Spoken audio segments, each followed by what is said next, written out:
আমাদের লাইফে এরকম অনেক অদ্ভুত অদ্ভুত ঘটনা ঘটে যেইগুলোর উত্তর আমরা কখনোই খুঁজে পাই না। আচ্ছা, কিছুক্ষণের জন্য যদি আমরা ভেবে নিই এইগুলো মনের ভুল না, তাহলে সেগুলো কি? তো hello guys, welcome to our channel Akash কি রিয়াকশন। তো চলো আজকের ভিডিওটা শুরু করা যাক। হায়দ্রাবাদের কুন্দনবাগ হন্টেড হাউস, যে বাড়িটি এখনো হন্টেড নামে পরিচিত, আর এই বাড়িটিকে ঘিরে অনেক রহস্য আছে, যে রহস্য আজ পর্যন্ত কেউ সলভ করতে পারেনি। বেসিক্যালি এই বাড়িতে একটি ফ্যামিলি থাকতো, আর ফ্যামিলির মধ্যে ছিল দুটো বাচ্চা, একটা স্বামী আর একটা স্ত্রী, মানে স্বামী স্ত্রী আর দুই বাচ্চা থাকতো, টোটাল চারজন ফ্যামিলি মেম্বার ছিল।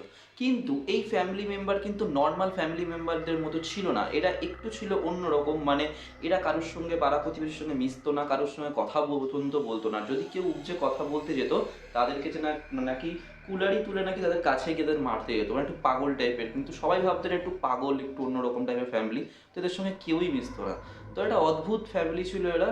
তো একদিন হঠাৎ কি হয়, একদিন হঠাৎ সেই স্বামীটি, মানে যে বাড়ির লোকটি, হঠাৎ গায়েব হয়ে যায়। মানে হঠাৎ গায়েব হয়ে যায়, কেন গায়েব হয়ে যায়, কিসের জন্য গায়েব হয়ে যায় কেউ জানে না, হঠাৎ গায়েব হয়ে যায়। তো এবার কি হয়, একদিন এবার বাচ্চাগুলোকে পাড়া প্রতিবেশী অনেকেই দেখেছে খেলা করতে, কিন্তু কেউ কারোর সঙ্গে মিশে না। মানে একটা ফ্যামিলিটা একটা অদ্ভুত রকম ফ্যামিলি ছিল ওরা।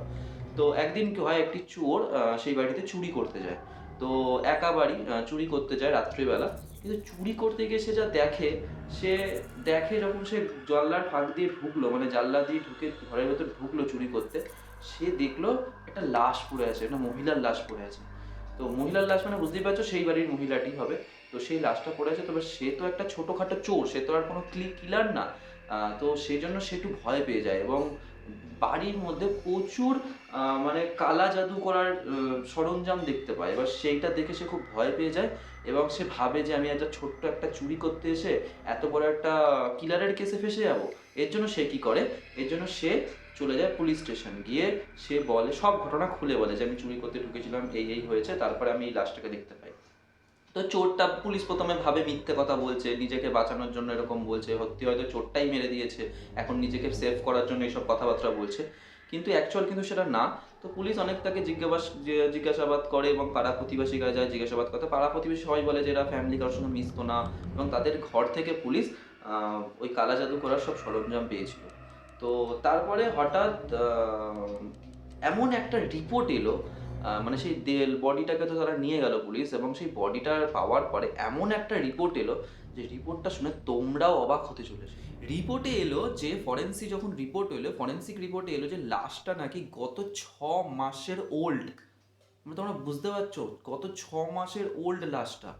এটা কি করে হয়? পাড়া প্রতিবেশী বলে আমি দুদিন আগেও সেই বউটিকে বাড়ির ব্যালকানিতে দেখেছিলাম, আর বাচ্চাগুলোকে তারা খেলতে দেখেছে, এবং তারা না বোতলের মধ্যে লাল কিছু ভরে, মানে জল লিকুইড লাল কিছু ভরে তারা খেলতো বাচ্চাগুলো। সেটা অ্যাকচুয়াল কী ছিল সেটা কেউ জানে না।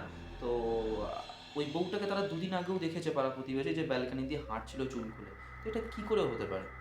তো এটা এখনো পর্যন্ত মিস্টিরিয়াস হয়ে গেছে। এবং হায়দ্রাবাদের এই কুন্দনবাগ হাউসকে কিন্তু দেখার জন্য অনেক অনেক ব্লগার আছে যারা ভিডিও করতে গেছে, কিন্তু তারা ঢুকতে পারেনি। অনেক মিস্ট্রি আছে।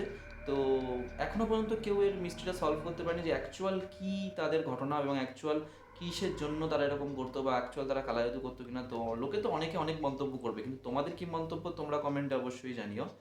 আর চ্যানেলটা আমাদের নতুন চ্যানেল, তো তোমাদের সাপোর্ট দরকার, তোমরা অবশ্যই সাপোর্ট করো, সাবস্ক্রাইব করো, আর বন্ধুদের মধ্যে প্রচুর প্রচুর শেয়ার করে দাও। আর এরকম এরকম যদি তোমাদের কাছে মানে নিজের লাইফে ঘটা বা ওরকম কোনো মিস্টেরিয়াস ঘটনা থাকে, তোমরা অবশ্যই কমেন্টে জানিও। আর ডিসক্রিপশন বক্সে আমার দেওয়া থাকলো, ইনস্টাগ্রাম লিঙ্ক দেওয়া থাকলো, তোমরা সেখানে গিয়ে মেসেজ করতে পারো, এবং আমার ইমেলও দেওয়া থাকলো, তোমরা মেলও করতে পারো আমাকে, যে এই ঘটনাটা ঘটেছে। আমি চেষ্টা করবো নেক্সট ভিডিও তোমাদের টপিকের উপর বানানো।